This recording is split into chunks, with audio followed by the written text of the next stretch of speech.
And so Moses had a unique face-to-face relationship that was different than any of the other prophets throughout the Torah, okay? But what's significant, so it's significant because the prophet that's going to be like Moses is going to have at least his relationship with the Lord had to be at least as intimate and unique as Moses.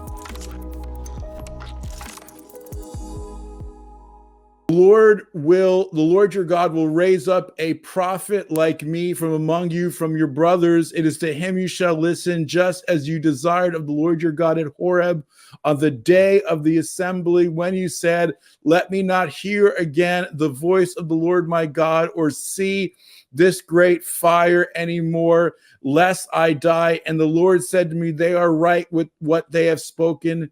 Navi Akim Alehem, Navi Akim Alehem, I will raise up, or I will establish for them a prophet, a Navi like you from among their brothers, and I will put my words in his mouth, and he shall speak to them everything that I have commanded him. And whoever will not listen to my words, he shall speak in my name. I myself will require it of him. So I want to begin by asking a question, which is, what is this significance of the role of a prophet? In Hebrew, the key word that's used for prophet is Navi. Can you say Navi? Okay. That is the primary word used for prophet in the Hebrew scriptures. It comes from the expression Niv Sifatayim, meaning the fruit of the lips. And this is meant to emphasize the prophet's role as a speaker. Okay, a Navi was a person who God chose to speak on behalf of himself and to convey a message to the people. Okay, so prophets were models of holiness and understanding of the scriptures and closeness to God. They were individuals who set the standard. Initially, that role was given to the priests, but eventually it shifted to the prophets. Okay, so the Navi is one in whom the Spirit stirred things up within them, and this conveys with it a sense of bubbling up and connection to speaking. It's kind of like the word of God bubbled up in them, and it just overflowed. It boiled over. They had to declare it. A Navi is one who pours forth the declarations of God, the prophetic word of God. And so a Navi or a prophet, one of his roles was forthtelling. Okay, well, foretelling, meaning he would tell of the future. He would speak of the future. Another one of that's prophecy, what we think of predictive prophecy of the future. Then there was forthtelling, meaning that he would call people back to the word.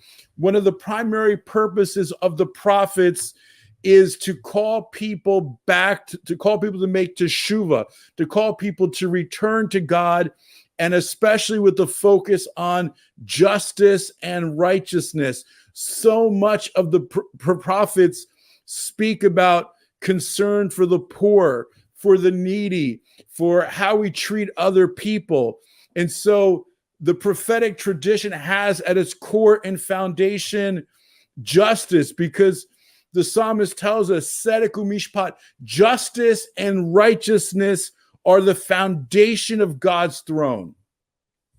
They also were teachers, right? Initially, God gave the priests the responsibility to preserve wisdom, to preserve the Torah, but ultimately the priests proved unfaithful often, and that shifted to the prophets, and there were schools of the prophets. And there, according to Jewish tradition, there were hundreds of thousands of prophets among the Jewish people, okay? But there were only 55 biblical prophets, okay? Writing prophets, people who God had their prophecies preserved in the canon of scriptures, and 7 of those happened to be women. 7 of the 55 were women. And there's a difference between the office of a prophet, and the gift of prophecy. And maybe we'll get into more of that. That's why there could be hundreds of thousands of Jews who operate in the prophetic spirit, were part of the schools of the prophets, but they didn't necessarily hold the office of prophet, because what I call simple prophetic, it's just hearing God's voice, okay? And there is that prophetic promise in the scriptures that we just read about, Deuteronomy 18:18, that the Lord would raise up a prophet like Moses, because Moses is considered the greatest prophet in the Hebrew scriptures. That's why it says, I will raise up a prophet like you from the midst of your brethren, and he will speak everything that I will command them, and the people will listen to him.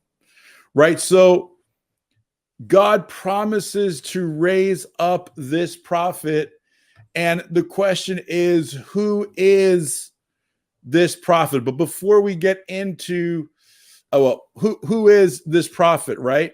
So the Jewish people were waiting for this prophet like Moses to come. But the question is, how would this prophet like Moses be recognizable? What would make him as not a prophet, but as the prophet par excellence, that would distinguish him and set him apart from all other prophets? So we have to understand Deuteronomy 18:18 within the context of Deuteronomy 34:10 through 12, the very last verses of the entire 5 books of Moses, of the Torah, right? So how a book begins is significant, and how a book ends is significant. The beginning and the ending are keys to getting the overall message of the narrative story, okay? So how does Deuteronomy end? It says, since that time, there has not arisen in Israel a prophet like Moses, Moshe, whom Adonai, the Lord, knew face to face. With what signs and wonders Adonai sent him to perform in the land of Egypt, and all his servants in the land. What might was in his hands, what great terror he evoked before the eyes of all Israel. So Deuteronomy 18:18 makes it clear that there are 2 things that make the prophet like Moses unique. It says, till this day, there has not arisen. So basically, the end of the Torah is saying, we're still waiting for the one Moses promised us would arrive in Deuteronomy 18:18. So what makes him unique? The first thing is that God spoke to Moses, Adonai spoke to Moses face to face. So Moses had a unique face-to-face relationship with God.